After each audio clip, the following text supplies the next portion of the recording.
There are many tips for startups. Number one is as the old saying goes, let's see how big we get before we suck. So avoid the urge to suck. You will. How do you suck as a startup? This is the curse, right? What does every startup want? They want to discover that hockey stick growth curve and stay on that curve. But with size and scale and economies of scale comes what I call suckage. So resist the urge to be traditional and conventional.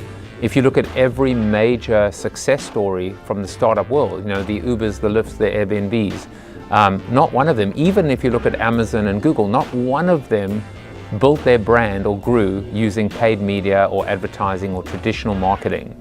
Now all of them are falling into that trap because they've hit plateaus, they've stopped growing. But never ever forget how you got to where you got to in the first place, right? Never forget where you've come from. That's number one.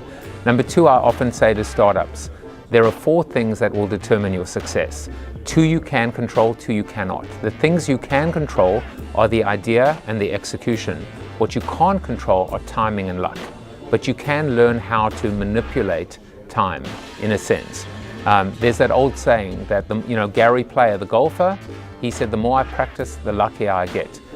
Another way of looking at luck is when preparation meets opportunity. So you've got to be in the right place at the right time, and you've got to be patient. And I guess the third tip, it's a very simple one, right? Always be selling, always be closing. I always say to startups, wear your company, and I mean that quite literally, which is always have a t-shirt that has your company logo, your brand, your tagline as well. You have to live every aspect of your life, because being a startup, being an entrepreneur, it is your life. You have to be a masochist. It's going to be painful. You've got to be all in. You've got to be in it to win it. And so that's a small thing that kind of represents the fact that you're always on.